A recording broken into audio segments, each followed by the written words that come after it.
కష్టం అంటే తెలియకుండా మన బిడ్డల్ని పెంచుకుంటుంటాం. చిన్న దెబ్బ తగిలితే విలవిలలాడిపోతుంటాం.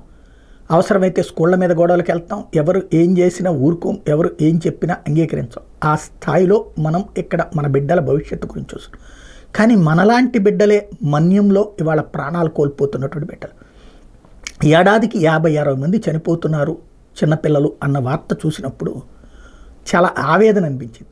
నాకు బాగా గుర్తుకొచ్చింది, ఒకప్పుడు నేను TV9లో పనిచేసేటటువంటి సందర్భంలోనే రాజశేఖర రెడ్డి ముఖ్యమంత్రిగా ఉన్నటువంటి సందర్భంలో విషజ్వరాలతో 5,500 మంది వరకు చనిపోయారంటూ అప్పుడు తెలుగుదేశం పార్టీ ఆరోపించడం, నాగం జనార్దన్ రెడ్డి వీళ్ళు ఆరోపిస్తే అదేం లేదని అప్పుడు వైద్య ఆరోగ్య శాఖ మంత్రిగా ఉన్న రోసే ఖండించడం. అప్పుడు వెళ్ళి నువ్వు ఫీల్డ్లో చెక్ చేసి నాకు స్టోరీ కావాలి, నేను విజయవాడలో ఉన్నటువంటి వాడిని అక్కడికి పంపించారు.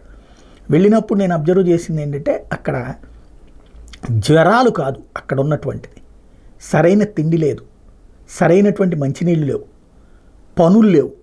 పనులు లేకపోవడం వలన వాళ్ళకి అక్కడ ఈ వీళ్ళ తరపున గిరిజనాభివృద్ధి శాఖ తరపున ఇచ్చేటటువంటి పని 100 రూపాయల పనిని ముగ్గురికి పంచేవాళ్ళు, తలకో 30 రూపాయలు అనమాట. ఎన్ని రోజులు? అది కూడా నెలలో 10 రోజులు అంటే 10 రోజులకు కలిపి 300 రూపాయలు డబ్బులు వస్తాయి అనమాట. 300 నుంచి 500 రూపాయలు వచ్చాయి ఆ రోజులు. దాంతో ఎలా బతుకుతారు వాళ్ళు? అందుకని ప్రతి ఇంటి దగ్గర పనస చెట్లు పెంచుకుంటూ ఉంటుంటారు ఇంటి ముందు. ఆ పనస చెట్లలో నుంచి ఒకరోజేమో పనస పొట్టు, ఒకరోజేమో పనస తొనలు ఇట్లా తిని బ్రతుకుతూ ఉంటారు. ఈ తిండికి అదొక ఇబ్బంది. రెండో పక్కన వచ్చేటప్పటికి మరి ఆరోగ్యం ఎట్లా ఉంటుంది, స్టాండర్డ్గా ఎట్లా ఉంటుంది?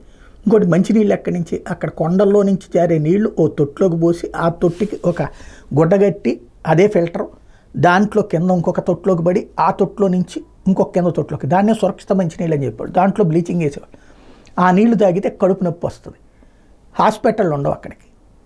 ఈ ఆరోగ్య వర్కర్లకి చెప్తారు నాకు కడుపు నొప్పి, నాకు జ్వరం అని ట్యాబ్లెట్లు ఇస్తారు, పవర్ఫుల్ ట్యాబ్లెట్లు. వాటితో మరింత ఇబ్బంది పడినటువంటి పరిస్థితి. అప్పట్లో చనిపోయింది మాట వాస్తవమని గిరిజన ఆరోగ్య శాఖకు సంబంధించినటువంటి వాళ్ళు DMHOకి పంపించినటువంటి లెటర్ కాపీని నేను పట్టుకున్న తర్వాత అది హైలైట్ చేశాక అప్పుడు ఇప్పుడున్నటువంటి ప్రవీణ్ ప్రకాష్ ఇప్పుడు ఎవరైతే రిజైన్ చేశారో ఆయన అప్పుడు కలెక్టర్ వెంటనే అసలు ఏంటి సమస్య అంటే ఇది అని చెప్పినప్పుడు ఆ ప్రాంతానికి పెద్ద ఎత్తున మంచినీళ్ళు ట్యాంకర్లు పంపించి వాళ్ళందరికీ భోజనం అది ఏర్పాటు చేసి వాళ్ళకి బియ్యం, పప్పులు, ఉప్పులు ఇచ్చి ప్రతి ఊర్లో కూడా ఒక దాన్ని ఏమంటారు ఫుడ్ బ్యాంక్ అని పెట్టారు. బియ్యం అక్కడ ఉంటాయి, ఎప్పుడు కావాలంటే అప్పుడు తీసుకొచ్చి మన దగ్గర డబ్బులు లేకపోయినా మళ్ళీ డబ్బులు వచ్చినటువంటి సందర్భంలో ఆ బియ్యం జమ వేయాలి అన్నటువంటి రూట్లో తీసుకొచ్చారు. అది కొన్ని రోజులు నడిచింది. అంటే ఒక సమస్యకి పరిష్కారం అన్నది గ్రౌండ్ లెవెల్ దాకా వెళ్ళాలి. ఇంకోటి వైద్య సదుపాయాలు అనేటువంటిది గగనం అక్కడ ఉన్నటువంటి వాళ్ళకి, ఎక్కడికో పోవాల్సి ఉంటుంది.